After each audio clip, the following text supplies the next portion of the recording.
Hello and welcome to the LFC Transfer Room YouTube channel. I'm joined by Owen and Samuel today to review the Crystal Palace game from yesterday. I know obviously we had a little bit of trouble with our watch along, so unfortunately you can get the full game of that, but we did only get to the first half.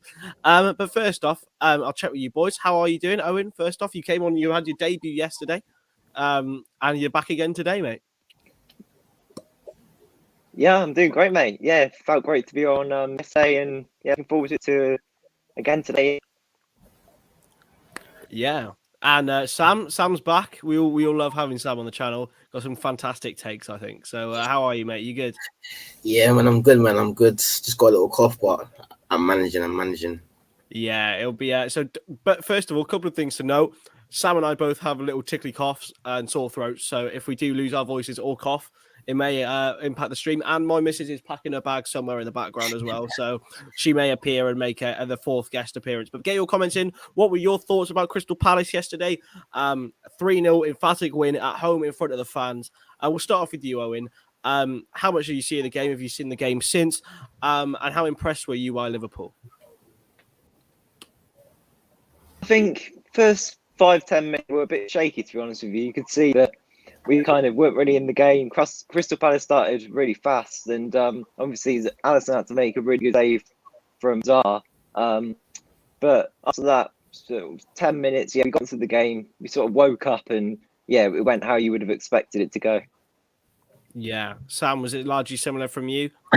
Yeah, man. I was watching at work, so I was on and off. But from what I saw, it was a shaky 5-10 minutes, maybe 15 minutes. Two good saves from Alisson. I was a bit worried about Milner, like even though I had a lot of faith in him when he started. But yeah, apart from that, from then on, we dominated, and 3 points well deserved. 3 points, 3-0, an excellent performance. We'll start off with the first goal. A flicked header from Mo Salah, which is not something you hear too often, especially with such a big side in Crystal Palace. And Mane tapping in. It's an unreal record against Crystal Palace. He scored a 10th of his goals for Liverpool against Crystal Palace. I mean, he's reached 100 goals now for Liverpool, Sam. What would you say that his impact has been over the last 5 years that he's been at the club? Yeah, man, everyone knows that Mane basically kickstarted the whole Klopp era. I think he was our first proper attacking player that Klopp brought that we could see, right, cool, he's actually got a future here. So he's been a top player. He's not as a killer like Salah, but he's still he's still very, very important. Man, like I'm so happy for him. 100 goals. And hopefully he can get to 200, or you know what I'm saying. So yeah, man, he's been a top player. Obviously got a golden boot, some classic Champions League performances. So yeah, man, I'm happy for him, man. Long may it continue. Yeah, I agree with you, Black Hammer. This is a very good comment. A premeditated murder of Crystal Palace with Sadio Mane. But in terms of the goal, I said before actually to you, Owen, that we might threaten from set pieces a little bit today. And actually, all 3 goals came from set pieces. But it's strange with such a big side. You see Mo Salah winning a header. Yeah, I wasn't expecting him to win a header from a corner at all. I thought initially, I'm not gonna lie, I thought it was Van Dijk, and I was like, Van Dijk. But then obviously Mane in position. Obviously now I think this season he's been getting in the positions a lot more. Last season he just wasn't really getting in there and getting a chance to score. And he's been a lot more clinical now, which is great to see. But yeah, hopefully that continues as the season goes on. Yeah, I think with Sadio as well, he had a poor season last season by his standards. Still got, I think, 17 goals in all competitions, which is a ridiculous amount for a poor season. And you can see this season that despite the fact he probably should have 6 or 7 goals, he does still have 3, and he's doing well. Only a couple he's the second top scorer joint in the Premier League, so you can't complain at that. Sam, how long of a future does he have left at Anfield, do you think? It's a hard question, man. Wait, are you talking about Salah or Mane? Sorry. Mane. Yeah, Mane. Hard question, man. I think it's hard, man, because obviously it is slightly on our wage structure, if we use him as the person to sell to gain him more funds to buy another superstar or another player, personally, I would probably say, being realistic, 2 more seasons, and that's how I push probably. Under better circumstances, I would like him to stay as long as he can.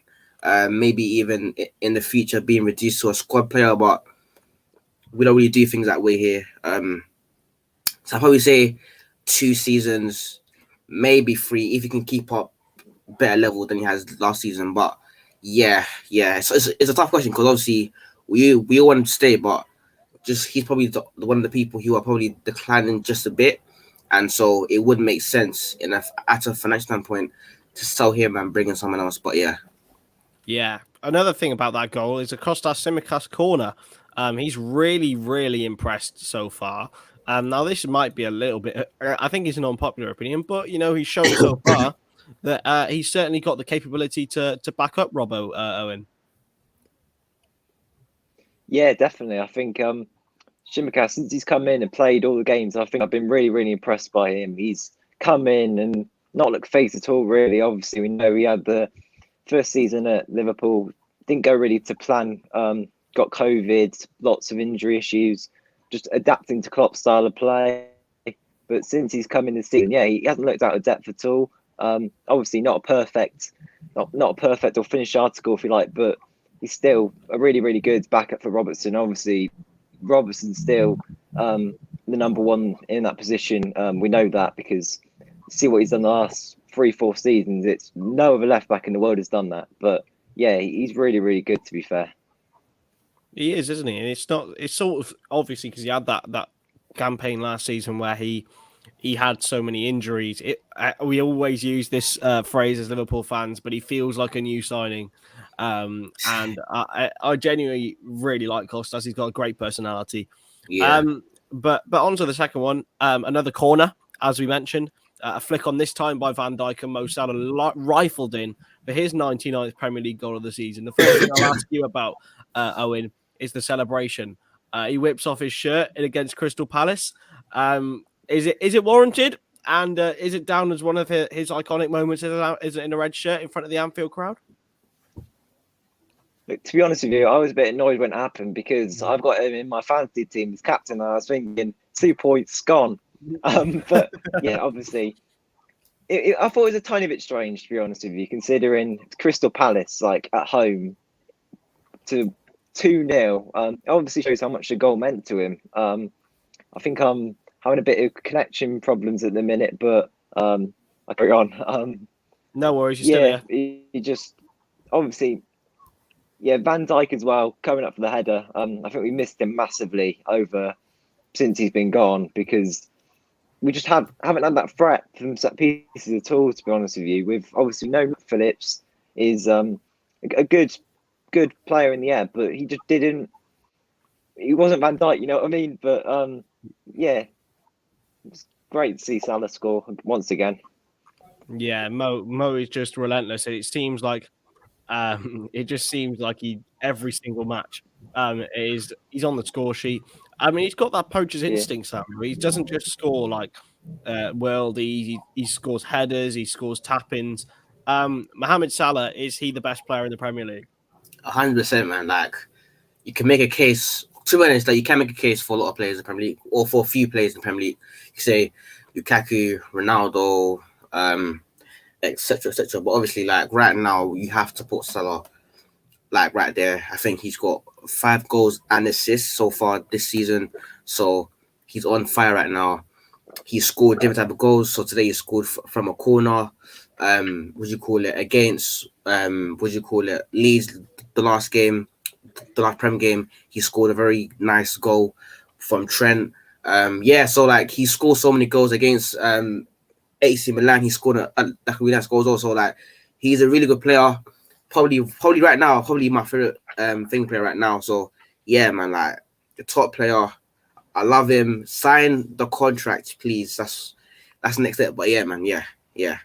I think he will. I think he's shown. I think he's closer to the fans now than he ever has been. Yeah, and I also think, just so to cut you off, I also think that the goal that he celebrated, and even the thing that he tweeted, it does send out a little bit of like a message to the fans, like, all right, cool, you guys are like part of me. And obviously, like, it was like a really nice gesture. And you know what I'm saying, hopefully the owners, whoever's negotiating with him, they see that, and they just see how, and obviously they, of course, that they already know that, but obviously hopefully that emphasizes how much we need him and how much like we want to stay. So yeah, man.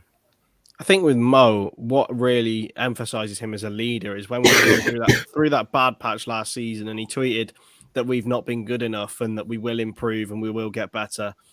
And we did. And he was still standing up in that time when we were really, really poor last season. Yeah. But this is an interesting point now from West Side Story. That's an interesting name. Owen, is this team starting to look like the one that won the title?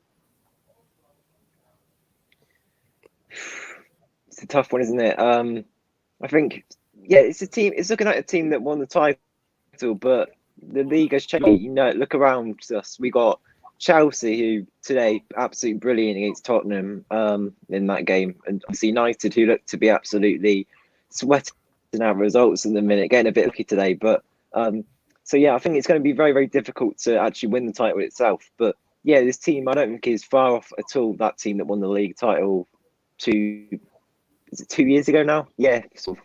Yeah, it's it is starting to look at it. And another point the West Side Story did bring up, and I'll go to you, Sam, about this, is IBOU Konate, a new signing this summer. Obviously, our first new signing in a while, as it feels like our only signing of the summer. How impressed were you with him? I was really impressed. Like, obviously, when he played in preseason, I forgot what team, but when he played in preseason, I was like, this guy is quick. Like, he's quick.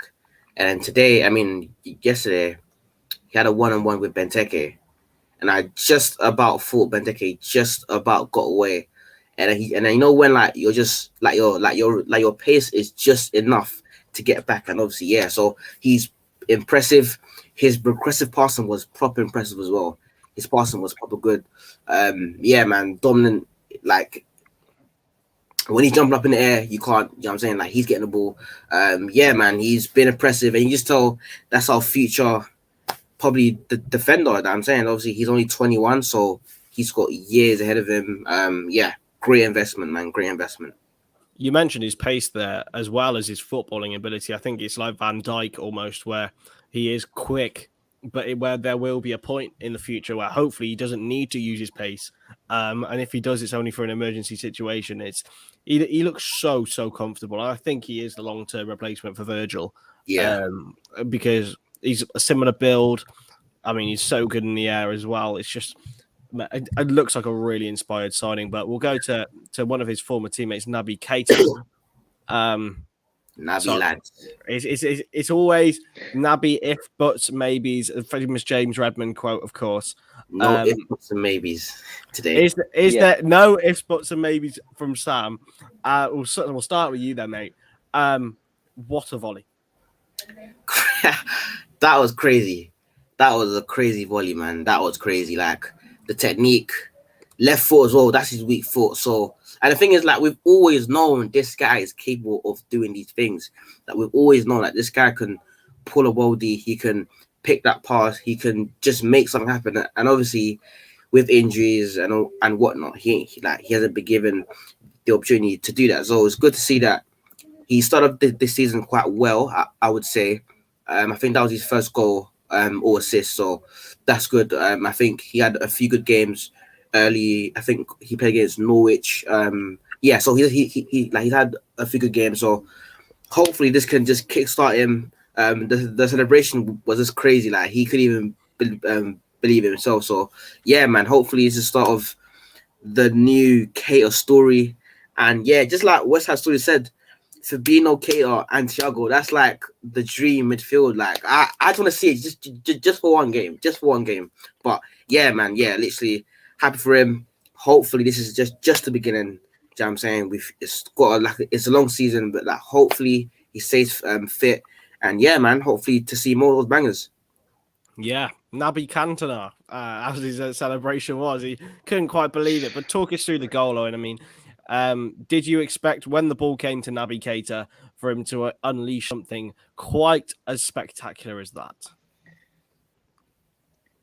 I don't think any of us were really expecting it, to be honest with you. We haven't seen, well, when Keita's played, we haven't really seen a huge attacking threat from him, to be honest with you. But I think it's an interesting one because he causes a lot of divide on Twitter, I think, because of his price tag coming in from Leipzig, meant to be this big marquee signing, and it just didn't really initially work. He didn't really, obviously, injury problems once again, but he just couldn't get the set of games running. And once he can get a few games on the bounce, I think he'll be really, really good for us. I really do. But he just needs to keep fit, which so far season he's done, to be fair, but continue that.